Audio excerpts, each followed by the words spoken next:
So imagine that you're looking at, say, a wall, and the wall is painted in blue.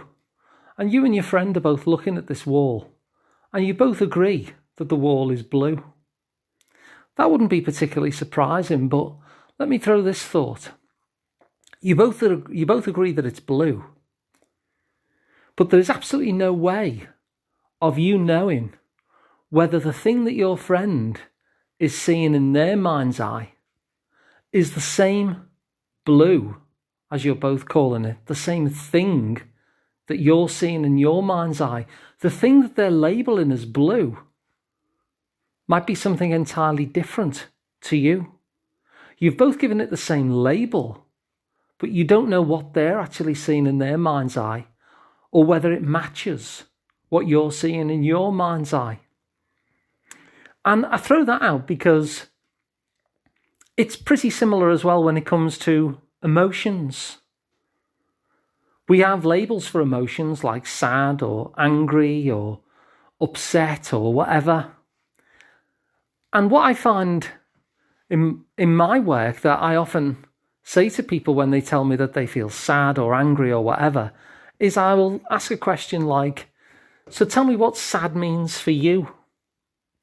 Now, the reason why I ask that question is because just like when I'm looking at a blue wall and I don't know whether my friend is seeing the same thing as I do, even though we both call it blue, when somebody tells me that they feel sad, I don't know for sure from person to person whether they are meaning that label sad in quite the same way as each other.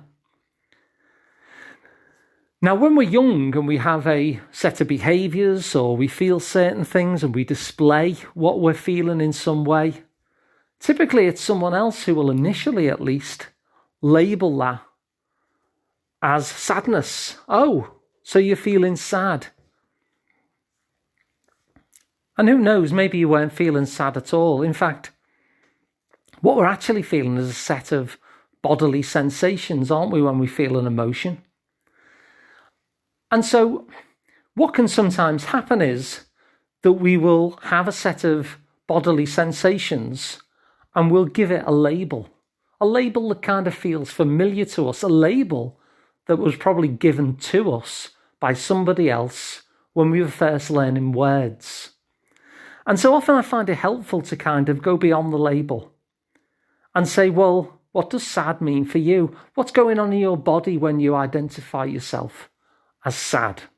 Now, one of the reasons that I'll do this at times is because sometimes we will label certain emotions in a kind of more negative way when we could label them in a more positive way.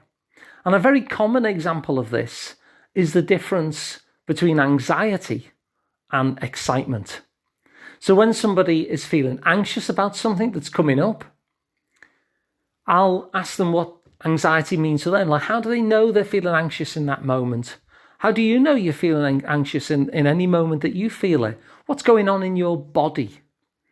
And so people will report certain sensations, and common ones will be, well, my heart's racing, or I feel a bit sweaty, or I've got butterflies in my tummy. And it's funny because when you think of your heart racing and feeling a bit sweaty and flushed and butterflies in your tummy, isn't that the same set of sensations that you feel when you're actually excited before your first kiss or going to a cup final, for instance, watching your favourite team? Aren't they the very same sensations? And isn't the only difference the label that we put on it? And the interesting thing about that is that the labels that we put on things can have quite a powerful effect, because when we experience those sensations and call it anxiety, it gets us to kind of shrink in and move away from the thing, and it feels tougher to do.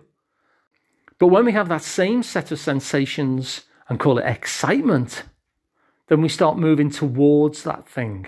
So the label is kind of important. So the insight that I'm offering you today is maybe it's a good idea to go beyond the label. And instead of letting the label decide what it is that we're feeling. What if we didn't have the label? How would we convey what was going on for us then? Well, we'd probably describe what's going on in our bodies. And so there's other ways in which we can describe our emotional state without using a label. And sometimes that's useful. So for instance, we might say, well, we're high energy or low energy. We might decipher between whether the feeling feels a tight feeling or a loose feeling, like a tightness in my tummy, a tightness in my chest, or more loose. It might be something feels heavy or something feels light. It might be that something feels cold or something feels warm. So there are lots and lots of ways in which we can actually paint an emotion by actually describing what's going on in our body rather than relying on the label. Because sometimes when we label something, the label itself has a lot of power to push us in one direction or the other.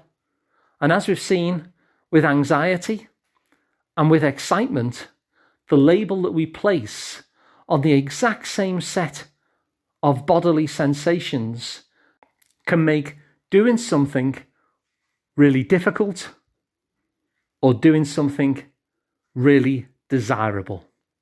So that's all from me. Thanks for listening. I'm Alun Parry. If you want to work with me, you can simply go to liverpoolpsychotherapy.co.uk and you can work with me in person or online. So until the next one, tatty bye.